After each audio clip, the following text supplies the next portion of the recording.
رانا موسیٰ رضا کہتے ہیں جی عمران حکومت نے اور کتنا ٹیکس لینا ہے، پہلے ہی ہر چیز مہنگی ہو چکی ہے، اب 5 منٹ کال سنیں تو اس پر بھی ٹیکس دینا پڑے گا، اتنا ٹیکس جا کہاں رہا ہے، وغیرہ وغیرہ وغیرہ۔ تو رانا موسیٰ رضا صاحب میرے بھائی، میں آپ کو بتاؤں، آپ کی اگر ترقی کی رفتار اضافہ بھی اگر اس میں ہو جائے، نتیجہ زیرو ہوگا۔ آپ کی آبادی جس طرح بڑھ رہی ہے، میں کئی سالوں سے چیخ رہا ہوں، پاپولیشن مینجمنٹ کے بغیر آپ جو مرضی کر لو کچھ نہیں ہونا۔ اور ایک بات یہ ہے، ٹیکس جو ہے وہ اس ملک میں تو لوگ نہ سوچتے ہیں نہ کرتے ہیں، اب آہستہ آہستہ اس کے بغیر گزارا نہیں۔ ابھی یہ لمبا ہے، اگر کوئی حکمران یا اس کا کوئی فرد آپ کو یہ کہتا ہے کہ جی آنے والے دن بڑے سہانے ہوں گے، ابھی میرا خیال ہے یہ چلہ لمبا ہوگا۔ اور یہ بہرحال آپ ذہن میں رکھیں کہ مساوات والا کام وہ نہیں ہے۔ اور یہ جو بات آپ نے کی ہے نا 5 منٹ، مجھے ہر اس شخص سے چڑ ہے جو 2-3 منٹ سے لمبی بات کرتا ہے۔ کوئی شاید ہزاروں میں سے کوئی ایک آدھ کال ہو جس میں ذرا لمبی بات کرنی، ہم لوگ اتنا وقت ضائع کرتے ہیں، doesn't make any sense. 5 minutes گزرنے میں نہیں آتے۔ اور یہ جو ماڈرن سائنس ہے وہ ہمیں بتاتی ہے کہ انسان کا اٹینشن سپین پتہ نہیں 6 منٹ یا پتہ نہیں اتنے منٹ سے زیادہ ہوتا ہی نہیں۔ تو آپ اندازہ لگائیں۔ تو بہرحال بڑھتی آبادی پہ کنٹرول پہلا کام ہے، اس کے بغیر یہ ہونا نہیں۔ لیکن حکمران جو بھی ہو اس کو پتہ سب کچھ ہے، لیکن وہ بزدل بہت ہے۔ ہمارے ہاں عام طور پہ ایک طبقہ ہے جو کہتا ہے کہ بچہ پیدا ہوتا ہے اس کا ایک منہ ہوتا ہے 2 ہاتھ ہوتے ہیں۔ یہ احمق لوگ ہیں۔ یہ 2 ہاتھ بچپن میں چائلڈ لیبر کے لیے نہیں ہوتے، 22-24 سال تک بچوں پہ بے تحاشا انویسٹمنٹ کرنی پڑتی ہے۔ منہ پہلے دن سے، منہ تو رحم مادر میں بھی خوراک مانگتا ہے، یعنی ڈلیور ہونے سے بچہ پہلے کھا پی رہا ہوتا ہے۔ لیکن اگر اسے انسان کا بچہ بنانا ہے، اس کو ڈھنگ کا اس کو بہتر تعلیم دینی ہے، تو 22-23-24 سال اس پہ انویسٹ کرنا پڑتا ہے۔ ان لوگوں کو کوئی شٹ اپ کال نہیں دیتا۔ اور یہ تعداد کا زمانہ نہیں ہے، یہ استعداد کا زمانہ ہے۔ 50 کروڑ احمق، ان پڑھ، جاہل، ان ٹرینڈ آدمی 5 لاکھ پڑھے لکھے کا نہیں، 5 پڑھے لکھوں کا مقابلہ نہیں کر سکتا۔ وائس کمانڈ پہ ایک چیز اوپر سے ڈراپ ہوگی، سارا کچھ ہی مٹی ہو جائے گا۔ اس لیے لیکن یہ بہرحال یہ ویژنری لوگ نہیں ہیں، یہ اپنے ایجنڈے پہ انہوں نے کام کرنا ہوتا ہے۔ یہ بھیڑوں کے چھتے میں ہاتھ ڈالنے سے گھبراتے ہیں۔ یہ دنیا ہے ہی مقابلے کی۔ اور پریکٹیکلی اگر آپ دیکھو، سگے بھائیوں کے درمیان تعلق بہت اچھا بھی ہو تو ایک کمپٹیشن، قریبی ترین دوست کالج، اسکول، یونیورسٹی میں تیاری کرتے ہیں کہ وہ بہتر گریڈز لے سکیں۔ یہ ہیومن نیچر ہے۔ ہر بات میں سازش ڈال لینا یہ کوئی پازیٹیو تھنکنگ نہیں ہے، یہ تعمیری انداز نہیں ہے۔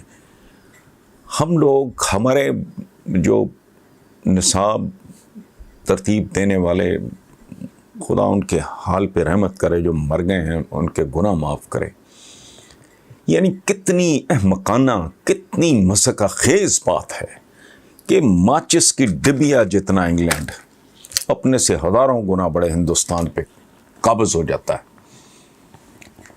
اور چند ہزار لوگوں، اپنے ذاتی چند ہزار لوگ، وہ ہم پہ اتنی دیر رول کرتا ہے، تہو بالا کر کے رکھ دیتا ہے سارا کچھ، اور ہم یہ کہہ کے نکل جاتے ہیں آرام سے بے شرموں اور ڈھیٹوں کی طرح کہ انگریز نے ہمارے خلاف سازش کی۔ سبحان اللہ۔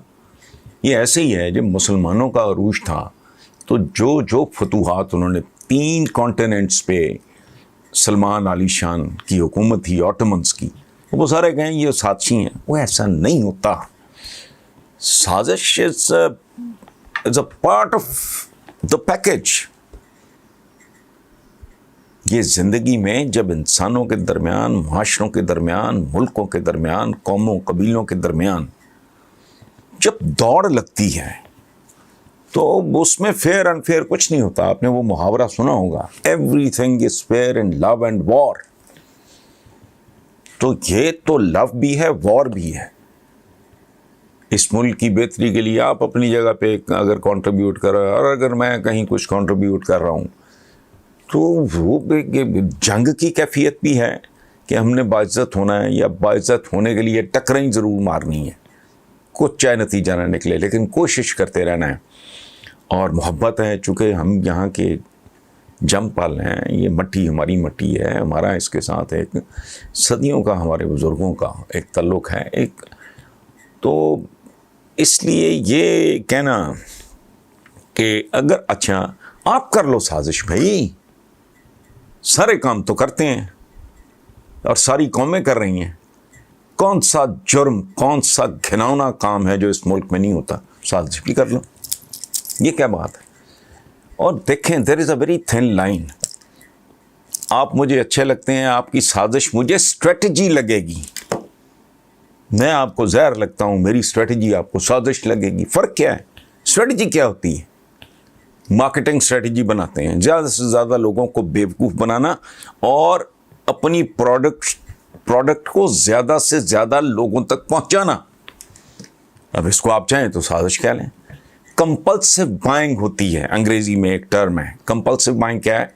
میں وہ چیزیں بھی خریدنا شروع کر دیتا ہوں جن کی مجھے ضرورت نہیں ہوتی. پروپیگنڈے کے تھرو, ایڈورٹیزمنٹ کے تھرو اس کو اسٹیٹس سمبل بنا دیں گے, تو بندہ وہ چیزیں بھی خریدنی شروع کر دیتا ہے جو اس کی ضروریات میں شامل نہیں ہوتی. تو یہ سازش نہیں ہے.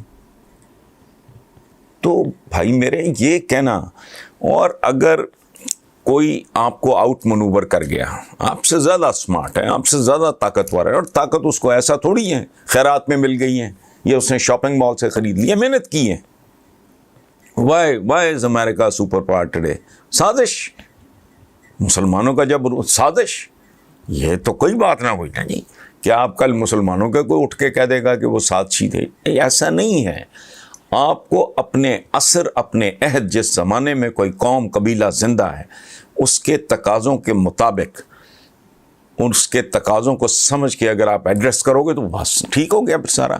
اچھا, اور اگر کوئی آپ کے خلاف صاحب, بالفرض میں تو مانتا ہی نہیں سازش تھیوری, ہمارا ذہنی طور پہ بیڑا غرق کر کے رکھ دیا ان لوگوں نے جو انگریز کے اس ملک پہ قبضے کو سازش کہتے ہیں. مجھے ان سے گھن آتی ہے. کیسے ہو سکتا ہے؟ وہ بھائی چند, میرا خیال ہے لاکھ بھی بندہ کبھی نہیں رہا, گورا تو یہاں نہیں رہا, کروڑوں آبادی تھی آپ کی, اس سے ہزاروں گنا زیادہ آپ کا رقبہ تھا. نکلا کیا آپ کے پلے, کیا نکلا؟ تو سازش اگر کوئی کسی کی اسکیم کہہ لو, آپ کسی کی اسٹریٹجی, حکمت عملی آپ کے خلاف کامیاب ہو گئی ہے, تو اس کا مطلب ہے کہ آپ ذہین نہیں ہیں, آپ احمق ہیں, آپ الرٹ نہیں تھے, آپ نے ذمہ داری کا ثبوت نہیں دیا, آپ تیار نہیں تھے, آپ خبردار نہیں تھے. جنگل میں یہ جو بے شمار 1-2-4 چینلز ہیں جو میں کبھی کبھی دیکھتا ہوں وائلڈ لائف وغیرہ پہ, ہرنوں کی ڈار میں جو ماڑا ہوتا ہے وہ قابو آ جاتا ہے چیتے کے یا شیر کے, جو چوکنا ہوتا ہے وہ بر وقت بھاگ اٹھتا ہے. تو اس لیے یہ کہنا سازش ہے, کچھ نہیں. آپ کے اپنے کرتوت ہیں جو ہم لوگوں نے بیجا ایز اے قوم, اور ہمیں صدا ملی ہے اور ملتی رہے گی. ہم بت پرستوں سے بدتر لوگ ہیں, وہ اس لیے کہ ہم شخصیت پرستی کی طرف جا نکلے. ہر بندے کو تو ہم دیوتا بنا لیتے ہیں, کسی پہ ذرا کراٹس میں پتہ نہیں آپ کا وہ سارا کچھ خطرے میں پڑ جاتا ہے. بھائی انسان ہے, حضور کے بعد کوئی بندہ ایسا نہیں ہے جس کی پرفیکشن کے بارے میں آپ دعویٰ کر سکیں. آپ کو بات کر کے دیکھیں تو شروع ہو جائیں گے آنکھیں بند کر کے, نہ کچھ سوچنا ہے نہ سمجھنا ہے. وہ بندہ آرگیومنٹ کیا دے رہا ہے, دلیل کیا دے رہا ہے. اور شخصیت پرستی, یاد رکھنا آپ بت پرستی سے بدتر چیز ہے. اس کی وجہ ہے بت تو ایک